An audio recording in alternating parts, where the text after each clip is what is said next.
hay que tener en cuenta que la familia en la que nace Ludwig von Mises formaba parte de una circunstancia social muy especial. Había una serie de familias en Austria en ese momento que eran familias de raza judía ilustradas.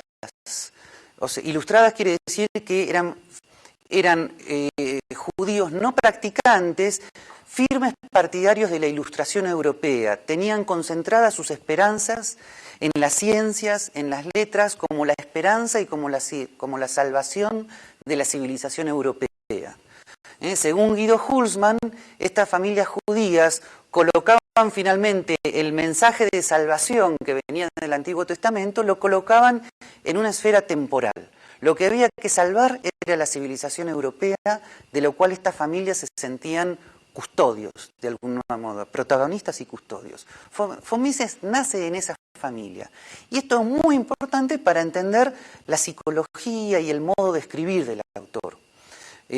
Von Mises no es simplemente un economista como hoy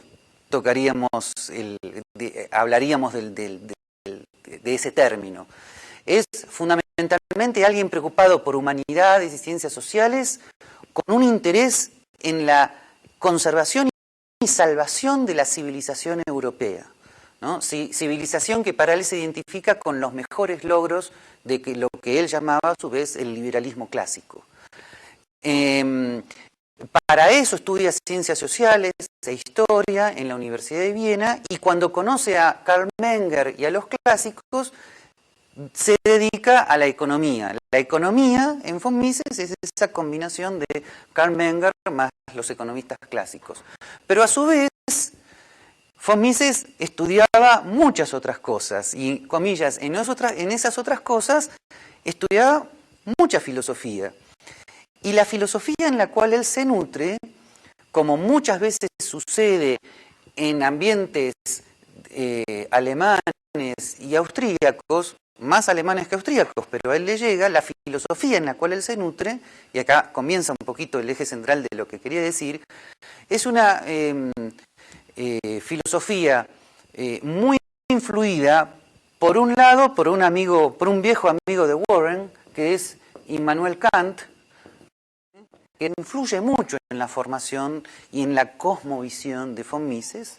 También la filosofía de un neokantiano del siglo XIX, que era Max Weber, ¿ok? La filosofía de Max Weber influye mucho en el pensamiento de von Mises, pero también la filosofía de algunos utilitaristas ingleses, como por ejemplo Bentham. O sea, en general, la filosofía que rodea a los autores clásicos, me estoy refiriendo a ciertos economistas clásicos, de alguna manera influye mucho en el pensamiento de Ludwig von Mises. Von Mises no es alguien que se formó en la escolástica, no es alguien que tuvo formación en la escolástica, en el pensamiento de San Agustín o Santo Tomás. Más bien, todo eso le era muy ajeno a este horizonte de pensamiento más bien ilustrado, ¿no? Estos autores, de algún modo los clásicos, pero sobre todo Kant, pensaban en un tipo de filosofía que había abandonado ciertas cosas, y acá tendríamos que ir a toda la historia de la filosofía, pero eso sería muy largo. Era un tipo de pensamiento que había abandonado ciertas cuestiones, ciertos temas, que sin embargo, en toda la historia de la filosofía habían sido muy importantes. En ese sentido, la historia de la filosofía europea de alguna manera se divide en antes y después de Kant. ¿En qué sentido? ¿En qué sentido?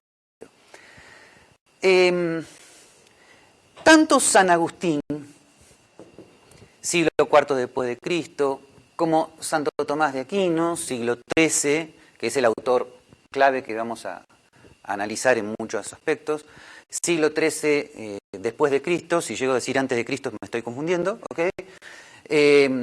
Como también autores de lo que se llama la filosofía moderna, como Descartes, siglo XVII, o Leibniz, siglo XVIII, todos estos autores, con sus grandes diferencias, sin embargo, tenían algo en común.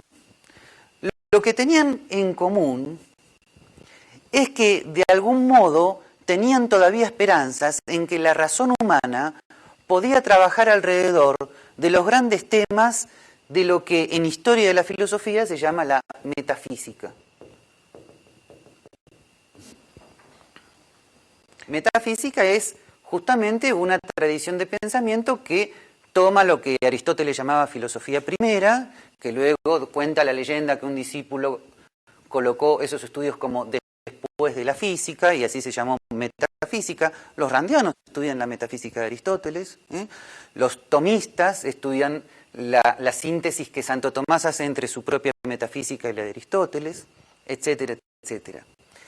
Y estos temas metafísicos, con sus grandes diferencias, tienen que ver, con las grandes diferencias entre esos autores, tienen que ver con tres cuestiones que, vuelvo a decir, estos autores consideraban que la razón podía con ellos, con estos temas, trabajar, a saber, la existencia de Dios, la existencia del alma y la existencia del libre albedrío.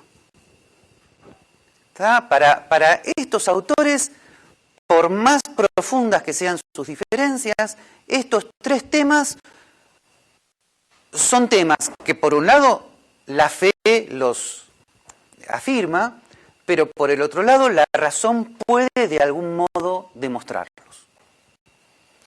Y esto es así desde San Agustín hasta Leibniz, bien avanzado el siglo XVIII. O sea, para estos autores, la razón de algún modo podía, valga la redundancia, razonar sobre estos temas. En última instancia, la razón podía intentar demostrar que hay un Dios, que hay un alma inmortal, que hay libre albedrío. Pero Kant, y no tenemos tiempo ahora de decir por qué, dice radicalmente que no. Que la razón humana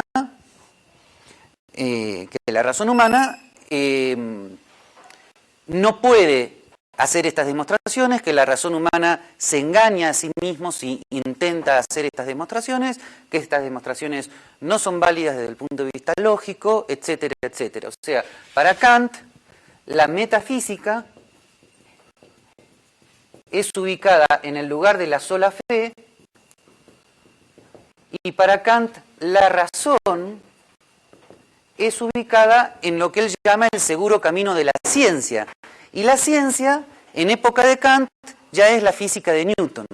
¿Está? O sea, la razón tiene que ver con física y con matemática, con la síntesis físico-matemática que ya había hecho Newton.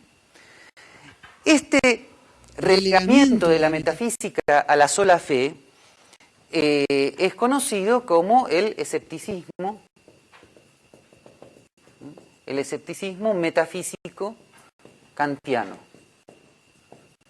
Esto ha influido tanto en la cultura occidental que prácticamente se podría decir que casi todos los filósofos post-kantianos, excepto que de algún modo, con mucha voluntad de su parte, sigan afirmando la filosofía de Santo Tomás o la de Leibniz, que sería todavía aún más raro, muchos autores dan por supuesto que Kant tiene razón en este escepticismo con respecto a las posibilidades de la metafísica. Además, estoy seguro, no vamos a hacer el ejercicio ahora, que si yo les preguntara a ustedes uno por uno, ¿qué opinan? ¿Kant tiene razón en esto que dice acerca de la metafísica? Que la metafísica no puede lograr demostrar la existencia de Dios, el alma y la libertad. Tal vez la mayoría de ustedes me diría que sí. Pero ese no sería el problema. ¿En qué consiste el problema? El problema consiste en que para Santo Tomás, siglo XIII, era obvio que la razón y la fe trabajaban juntas en estas tres cuestiones. Pero luego surge además, esto ya es muy interesante como fenómeno cultural, surge hacia fines del siglo XIX y principios del siglo XX el neotomismo. El neotomismo. Bien, neotomismo porque obviamente es un movimiento que elabora nuevamente, de algún modo, el pensamiento de Santo Tomás de Aquino. Pero ya los neotomistas lo que hacen es tomar muchos elementos